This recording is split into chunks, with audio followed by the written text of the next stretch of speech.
Chief اعجاز احمد طاہر اوان ریاض سعودی عرب ماضی کی معروف ادبی سماجی اور فلاحی شخصیت معروف شاعر و ادیب اردو و پنجابی کی نامور شاعری کا منفرد نام اور کئی کتب کے شاعری مجموعوں کے مصنف غلام فرید بھٹا آج کل فلپائن میں طبیعت کی ناسازی کا شکار ہیں۔ غلام فرید بھٹا ان دنوں مستقل طور پر ریاض سے فلپائن منتقل ہو چکے ہیں اور اپنی اہلیہ اور 4 بچوں کے ساتھ فلپائن میں رہائش پذیر ہیں۔ ان کے دوست احباب اور ادبی حلقوں سے ان کی جلد و مکمل صحت یابی کے لیے دعائے صحت کی اپیل کی گئی ہے۔ غلام فرید بھٹا اردو ادب کی ترویج و ترقی کا قیمتی اثاثے کا درجہ بھی رکھتے ہیں۔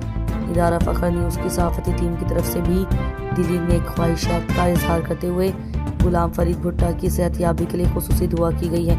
یاد رہے کہ غلام فرید بھٹا ریاض میں ایک طویل عرصہ تک قیام پذیر رہے اور ریاض میں ادبی مشاعروں کے انعقاد میں خاص مقام بھی رکھتے تھے اور اپنے قیام ریاض کے دوران اردو ادب کی ترویج و ترقی میں نمایاں کردار ادا کیا اور ریاض کی کئی ادبی تنظیموں کی طرف سے گران قدر ادبی خدمات کے اعتراف میں اعزازی شیلڈ اور تعریفی اسناد بھی حاصل کر چکے ہیں۔ غلام فرید بھٹا اردو اور پنجابی کی کئی شاعری مجموعوں کے مصنف بھی ہیں۔